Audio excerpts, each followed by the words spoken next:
I'm Indy Neidells. And I'm Joakim from Sabaton, and this is Sabaton History. The song Blood of Bannockburn is about the battle of the same name and Robert the Bruce, the man who led the Scots to victory there.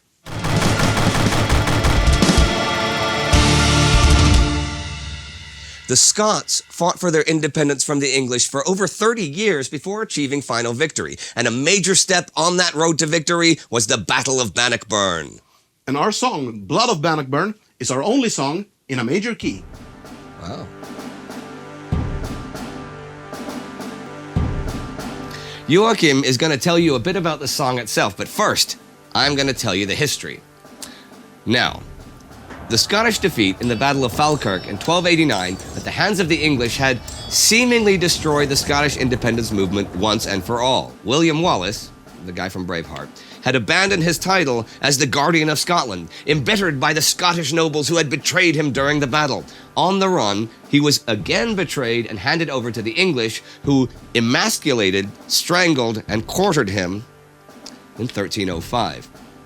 The Scottish earls surrendered and swore their fealty to Edward I of England, the one they called Longshanks. But there was still a strong anti-English feeling throughout the country, with nobles still plotting an insurgency. Such a noble was Robert Bruce, also known as the Bruce. He was the former Earl of Carrick and the 7th Lord of Annandale, and had a strong claim to the Scottish throne, but also many enemies among his fellow Scots. In 1306, Bruce made his move and secured the throne, and once crowned King of Scotland, rallied the Scottish earls for war with England. With high hopes, he led his forces into the field and got his army wrecked during the Battle of Methven.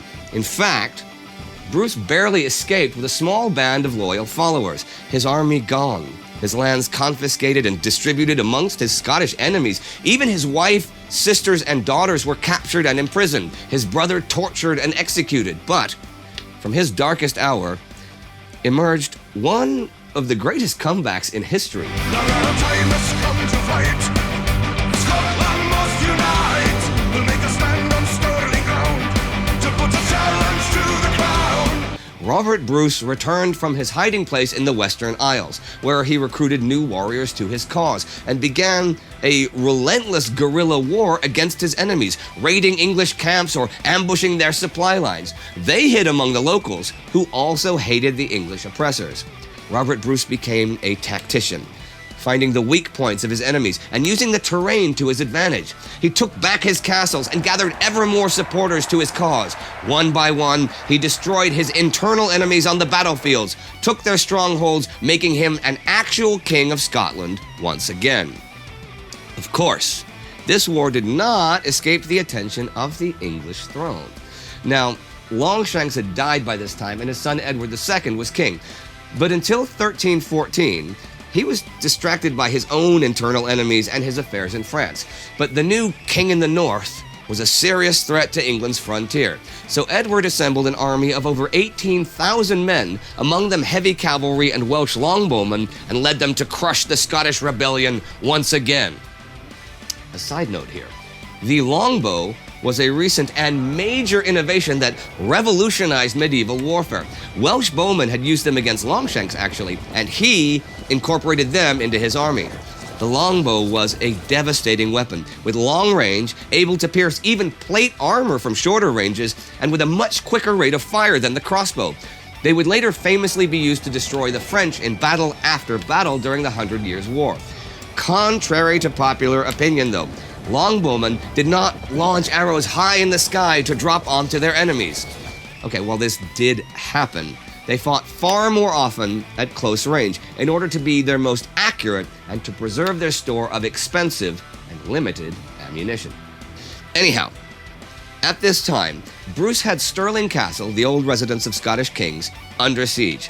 It not only had strong symbolic significance, the position of the castle between the streams Bannockburn and the River Forth was also of strategic importance. Philip de Mowbray, the castle governor, was loyal to the English crown. The legend goes that he said he would surrender the castle to Bruce if the English did not relieve him by the end of June. Well, on June 23rd, the English army, led personally by Edward II, arrived outside of the village of Bannockburn on the other side of the stream.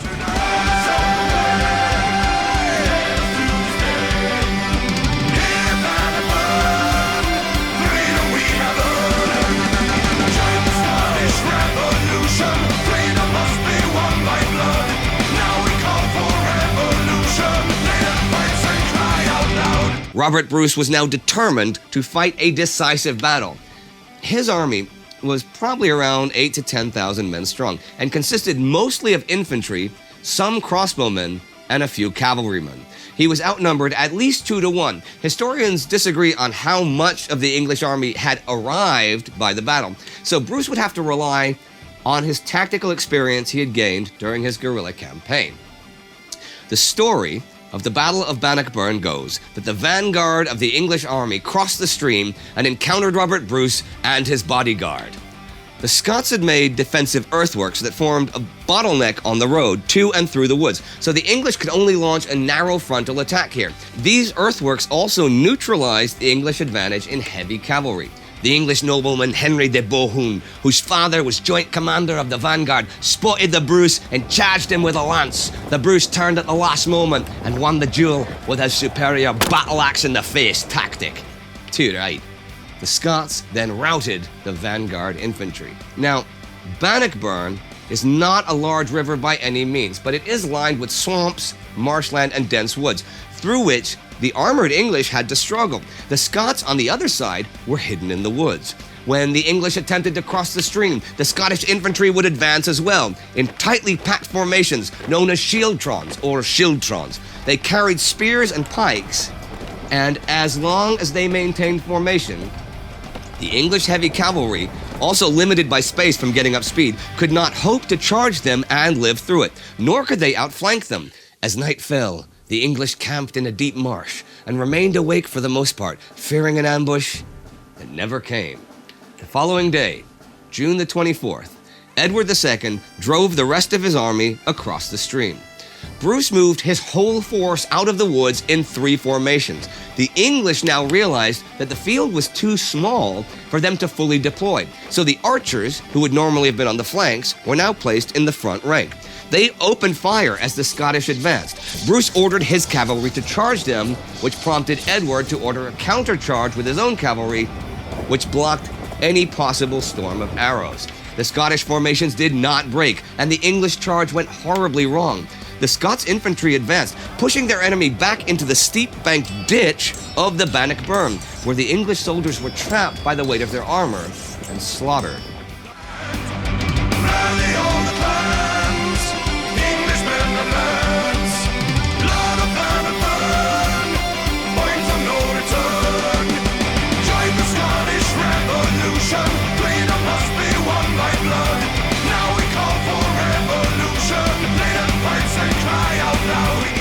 Edward's bodyguards barely got their lord away from the fray, and many famous English knights fell prey to Scottish pikes or were captured for ransom. Seeing their king flee the battle, the rest of the English army turned their backs and ran as well. Stirling Castle surrendered, and much of the fleeing army was killed making its way back to the English border, either by Bruce's pursuing army or by the local inhabitants. It is estimated that the English lost over 10,000 men, perhaps many more, and the financial strain of the ransom of over 150 nobles weakened Edward's rule. The battle destroyed England's ability to fight the Scottish for years, leaving northern England vulnerable. Robert was really the Bruce at this point, as his name became legend and his authority after the battle was unchallenged. This was the main turning point on the road to Scottish independence, which was signed by treaty with King Edward III, Edward II's son and successor, after Robert the Bruce invaded northern England in 1328. Freedom must be won by blood. Now we call for revolution. Play the pipes and cry out loud. Well, not only does this song feature bagpipe, but we also got some Hammond organ in this one. And it was, in fact, you that played the organ on this. Yes, it was. Actually, I came into the band as an organ player, and or I started in music as an organ player. Yeah, I bet a lot of people don't actually know that that's what you did when you first joined Sabaton. Yeah, I was writing songs, and they told me, can't you sing until we find a singer?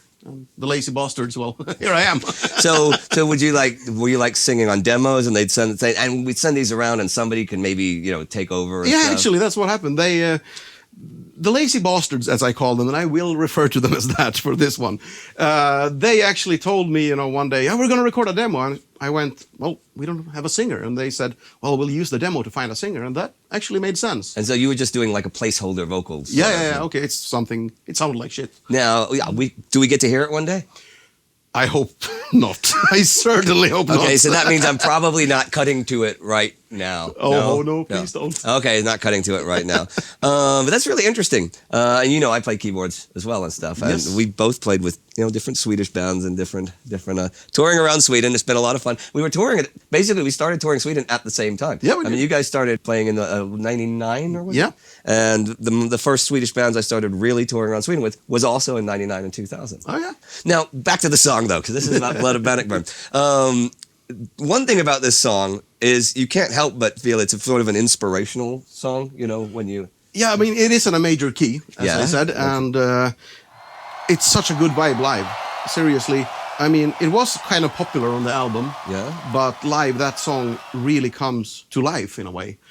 People are happy, and especially playing this one in Scotland. Yeah, I was That gonna is say. a blast. We've done that in Scottish war paint and everything, and kilts. Oh, okay, cool. Okay, do we have a photo? Maybe we do, actually. Boom! All right, there we go. We came to succeed it, play the tunes of victory. Let them higher and higher tonight. Here, Bannockburn, freedom we have earned.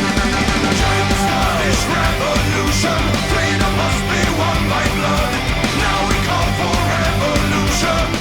All right, Blood of Bannockburn, this uplifting song in a major key, is on the album The Last Stand. And that's all for today. But we'll see you next time on Sabaton History.